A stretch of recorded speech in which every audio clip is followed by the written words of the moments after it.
Le lait sur le feu est en train de déborder. La manifestation d'hier soir a commencé par une opération escargot sur la RN 165 autour de l'aire de repos de Marzan.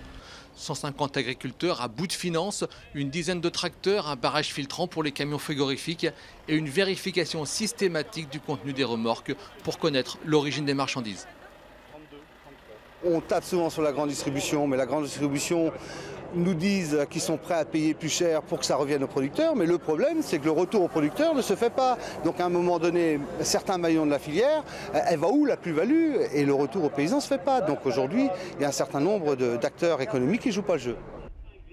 La gendarmerie ayant détourné la circulation, les agriculteurs ont improvisé un autre barrage à La Roche-Bernard. Une vingtaine de camions ont été contrôlés et toutes les marchandises qui n'avaient pas de mention d'origine ont été déversées sur le bord de la route. On n'a aucune origine, on ne sait pas d'où ça vient. Merguez de dinde en vrac, aucune origine. Pas d'origine. Et puis, Pas de moment où il n'y a pas d'origine. et puis là, tu as brochette de dinde, pure viande en vrac avec C'est aucune transformé en France, donc on ne sait pas d'où elle vient. On n'est pas dessus. origine. Tout à l'heure, on allait. Et c'est ça que vous contestez. Et c'est ça qu'on conteste.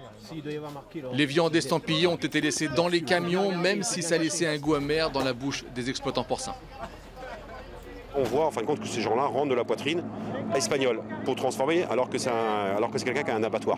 Donc cette chose-là, on l'a pas détruit la viande parce que c'est espagnol à l'origine, mais on va le dénoncer quand même parce que c'est quand même pas logique qu'une entreprise française, bretonne, rentre de la viande matière première espagnole pour la transformer en Bretagne en plus. Les agriculteurs ont promis d'autres actions dans les jours qui viennent si leurs revendications sur l'étiquetage de la provenance des produits n'étaient pas entendues.